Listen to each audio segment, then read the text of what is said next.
Whew. We started heavy there. Right. I want to go into something, I won't say light, but I'll reference this in relation to how you constantly have the ability to bounce back. And we've been seeing you constantly bouncing back. Mm. Firstly, and you know this platform is about, hey, Lungelo Suyangiphaphela, so you're allowed to Yes. tell No, me, right? absolutely. Um, No, why absolutely. did you take us in to your private life again? I feel like you had taken the decision to leave reality TV Yes, because you needed time for yourself to be absolutely. usili again, to be uwendi once again, Yes. or umuntu wesifazane ozithandayo wakha izinto azakhayo in private. But Mm. then you took your private relationship and you made it public. Why did you take that decision? Okay, first of all,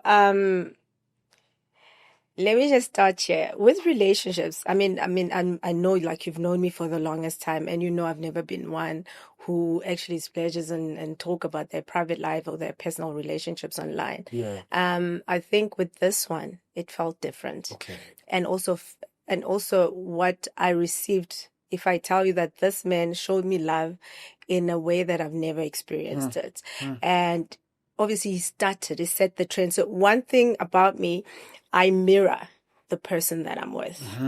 If you uh if you are weird or standoffish, I'll give you the same energy. I'm not going to bombard you with love, but if you show me love and I reciprocate, right? This guy was all for me, all about me. Remember, it's unheard of. A guy just posts you and talks about you loudly, and he loved me so loud. So I thought, well, Sure. he did actually. I'm not even gonna lie, that man loved me, Sure, right? sure. So I was just like, you know what? He's posting, let me just repost.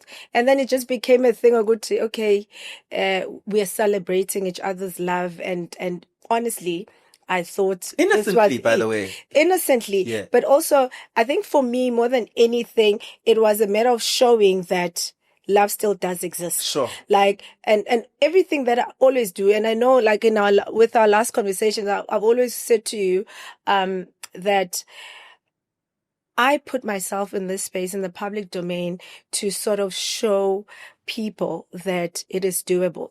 You can be umntwana wedlozi and live your life, to portray that, but also you can come off a relationship that sort of like, destroyed you publicly, and also, come out of that and still be okay and still rise above that. And find love And again. find love again, right? Yeah. So when I found it, I was like, okay, here's a moment where I can share my story, my life, my love, my journey.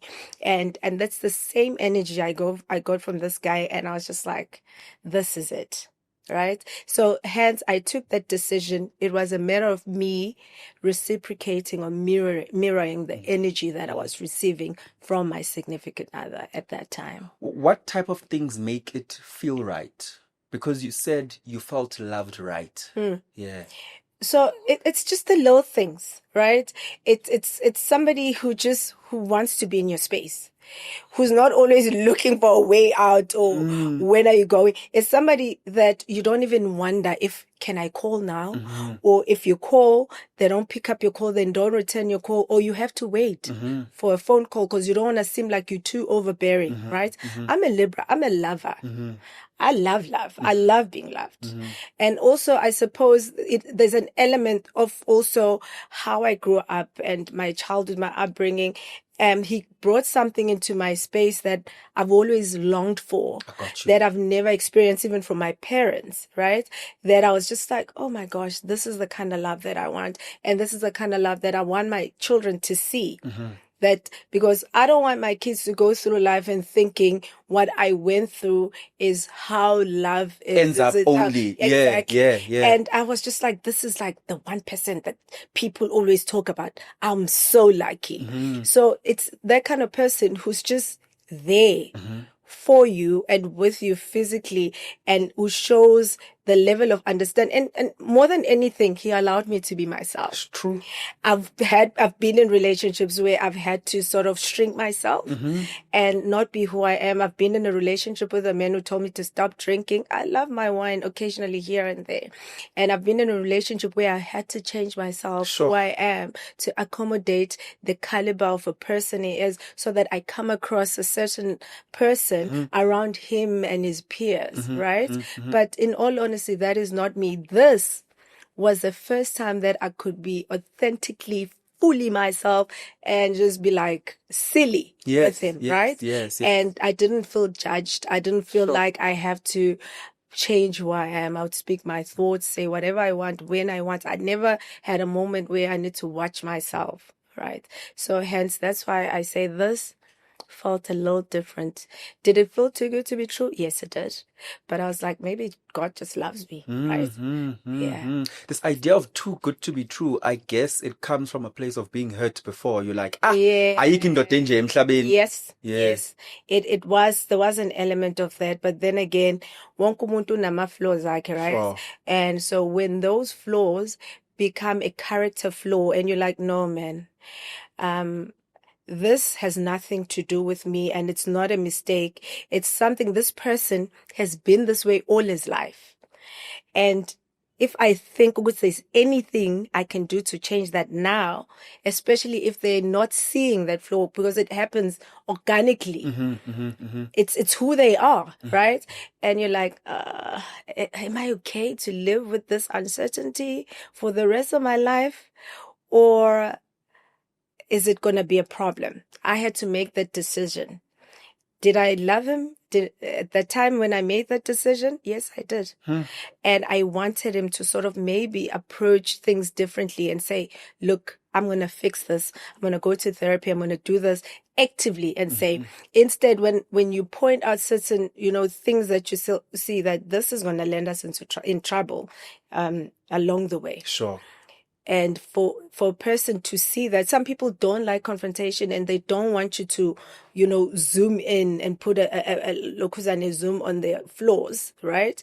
They don't like that. It's okay if you live in the world of pretense, in the world of like, rainbows but in real life, reality is we are here to build. So we can't build on fantasy or on make believe. Realistically, we must be realistic. Okay, this is what we have. This is our next move.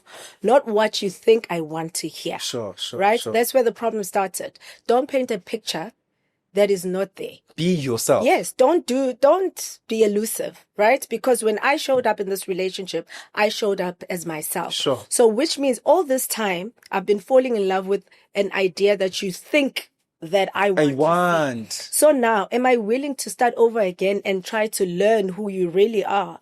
But then even then, what you're going to present to me, is it going to be really real you, or it's a different illusion? You know what I mean? So there was just that. And also because of how I grew up, I just don't like uncertainty. I just want straightforward things. Let's just be real and talk about real things, and so that we move forward. But with that said, and I understand the importance of having boundaries, because I think that's what you applied. You applied your boundaries, even though it was painful. I think boundaries are not boundaries if they don't hurt. Yeah. Because boundaries are you having to face a reality and having to say, I choose myself regardless of how I feel about this person. Yeah. And I think you enforced those boundaries while you were still fully in love. Absolutely. You were like, yo, kwaze kwanzima. Yeah. I want to ask, why was it important to enforce boundaries instead of fighting for a relationship that made you so happy? I mean, I have fought for other relationships in the past. If you notice, this relationship didn't even last a year. I've stayed in spaces where I did not fight for boundaries and I prayed and hope, and sometimes I'll roll over and play dead. I think also what sort of made me openly speak about my boundaries and things that I can and cannot take, but I still felt like nothing is happening in order to sort of fix those things. And I was like, no, I can't do this, right? It's because, as I said earlier, he allowed me to be myself. Had he not, I would have probably rolled with the punches and probably felt like, no, it's going to work out, It's not like the grass is greener elsewhere or whatnot. But at the end of the day, if you're in a space where you don't have boundaries, you lose yourself a bit by bit, and then you end up, some point you become a fragment of who you used to be. Sure. Right? Because you lack boundaries. You lack your voice in a relationship. So that's where the problem starts. And the thing is, when I met this guy, I was just rediscovering myself, and I met him and we were like flowing in sync, and we're flowing in the same direction. And I was like, okay, great. This is amazing. So now I feel like you're taking me back to what I've experienced. Look, I always say to even my kids that you can't apply the same approach and expect a different result. I've done it so many times with all my relationships. So this time around, I was like, okay, I'm approaching this relationship differently. Hence the posting, hence all of this, professing our lives and talking about our relationship. Because I was like, maybe if I do things differently this time, it will look different, right? So I think boundaries are important because you don't want to lose yourself, because if you lose yourself, it later on you start resenting the person that you with, because you feel like you've lost yourself along the way because of them. There's an element of you saying that in your past relationships, you did things the same way and it felt like you being redundant and you weren't getting things right. You then change your ways, applied new principles, new methods, and still feel like now we're sitting here and the relationship is ended. Is there an element of regret that you allowed yourself to change your ways in approaching this relationship? No, I don't regret it. I think this relationship, this specific past relationship, is a relationship where I would have wanted to apply myself in all my other relationships. Okay. Remember, I couldn't be that because I was with a person, or I've been with people who would put me in positions where I would have to shrink myself. Yeah. This time around, if I have an opportunity to try again, I'll use the same approach. I'll be fully me. I'm not even going to try pretend to be something that I'm not. You know what I mean? Yeah. Sometimes my grandmother. I always refer to my grandmother because I was raised by my grandmother. Generally, and some people might find it cringe, but for me, this is who I am. That's how I grew up. That's how I was raised. And if you can't love that version of me, then I'm sorry, I can't give you anything else. So that's the approach I wanted in this relationship, and this approach I had. He came with the same energy. Honestly, there was nothing that I feel that I could have done differently, and I don't have any regrets. If anything, I'm very appreciative because this relationship has shown me that actually I'm okay. Like, I have boundaries now. And I know who I am. I feel like I've changed. Yes, I know who I am. And I know that in the short space of time we've been together, I've been real and I've been fair and I've given everything that I can to you. And I've tried to say, hold my hand. Let's walk this journey together. If you don't see it and you feel that as an attack, or you try and sort of like want to sweep it under the rug and act like everything is okay, that's not what we're going to do. Because this is an issue and it needs to be dealt with.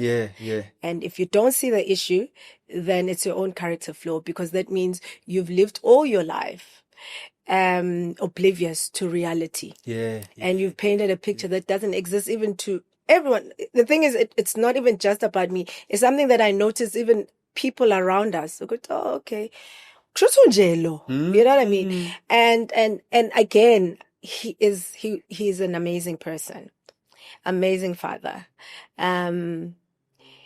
I would say mhlampe nami my standards are too high now because I'm older, and kunezinto that I cannot tolerate. You're self-aware. I'm very self-aware, and I know my pet peeves. And one thing about me, even my kids know, my siblings always say, "Good, hey, bruh, you don't even know how to lie," because I talk a lot, right? So if I communicate a lot, I'll easily be caught on a lie if I were to like make up a story.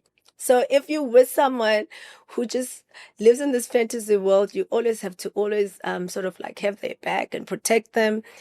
But then sometimes it catches up with you. And I just didn't want to be in a space of make believe.